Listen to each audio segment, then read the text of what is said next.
Salut à tous, ici Victor Perrault. Bienvenue sur ma chaîne, où on explore ensemble les mystères de l'intelligence artificielle. Si vous êtes plus passionné par les nouvelles technologies et que vous voulez en savoir plus sur le monde fascinant des réseaux de neurones, alors abonnez-vous pour ne rien manquer. Vous êtes prêts? C'est parti. Bonjour à tous, et bienvenue sur ma chaîne. Aujourd'hui, je vais aborder un sujet fascinant. Comment la création de milliers de milliards peut-elle être bénéfique au Bitcoin?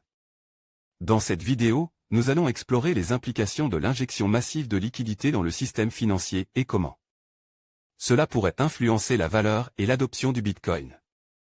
Je vais également partager avec vous des analyses et des perspectives qui pourraient changer votre vision sur cette crypto-monnaie. Restez avec moi pour découvrir comment ces milliards pourraient transformer l'avenir du Bitcoin. Le premier gros quantitative easing, QE, ou assouplissement quantitatif en français, a été initié par la Banque fédérale américaine. Fed, lors de la crise des subprimes en 2008 rapidement suivie par Banque centrale européenne, BCE, et les autres banques centrales. Notons également que la Banque du Japon a utilisé plusieurs fois cette méthode au début des années 2000. Depuis, ce sont plusieurs milliers de milliards de dollars et d'euros qui ont été injectés dans l'économie afin de faire face aux différentes crises. Qu'est-ce que le quantitative easing, QE? Pour faire simple, en cas de crise, les banques centrales peuvent baisser leur taux directeur jusqu'à un taux très proche de zéro. Afin qu'emprunter de l'argent ne coûte pas cher aux institutions, États, banques, compagnies d'assurance. Lorsque la baisse des taux ne suffit plus et qu'un besoin de liquidité se fait sentir afin de soutenir ou relancer l'économie, elle va simplement créer de la monnaie via l'ajout d'une ligne de crédit sur ses comptes.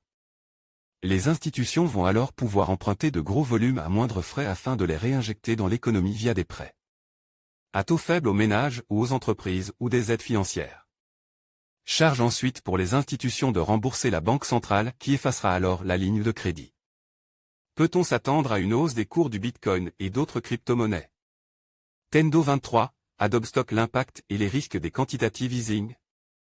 Lors des premiers QE, l'impact sur les particuliers s'est principalement fait sentir par des taux de plus en plus bas pour les crédits immobiliers qui ont permis aux ménages d'emprunter plus et plus facilement. Les marchés financiers ont eux aussi connu de forts rebonds grâce à cette masse de liquidités. Cela amenait donc à deux constats. Malgré le risque d'une augmentation de l'inflation, on se rend compte que les premiers bénéficiaires de cette masse de monnaie sont les marchés financiers et que la monnaie ne circule pas plus vite dans l'économie réelle. Le deuxième constat découle directement du premier et nous voyons que ce sont les personnes les plus proches des marchés financiers qui profitent directement d'un QE, à savoir celles investies sur les marchés financiers et celles en capacité d'emprunter. L'impact possible sur les crypto-monnaies. Ces dernières années, les crypto-monnaies ont pris une place de plus en plus importante et représentent aujourd'hui plusieurs centaines de milliards de dollars. La valeur des crypto-monnaies et plus particulièrement du Bitcoin est soumise à la loi de l'offre et de la demande. Pour en savoir plus sur les crypto-monnaies, vous pouvez vous rendre sur Cryptost.fr. Avec une masse monétaire en circulation de plus en plus importante et des institutionnels qui s'intéressaient de plus en plus aux cryptos actifs, on peut raisonnablement s'attendre à une hausse des cours de certaines crypto-monnaies comme le Bitcoin qui deviennent des valeurs d'investissement diversifiantes et de corrélés des marchés financiers. Article réalisé en collaboration avec les équipes de Cryptost. En conclusion, la création de milliers de milliards peut sembler alarmante, mais elle offre également des opportunités intéressantes pour le Bitcoin. En augmentant la liquidité et en attirant de nouveaux investisseurs, cette expansion monétaire pourrait renforcer la position du Bitcoin en tant qu'actif refuge et moyen d'échange. Cependant, il est essentiel de rester vigilant face aux risques associés à l'inflation et à la volatilité des marchés.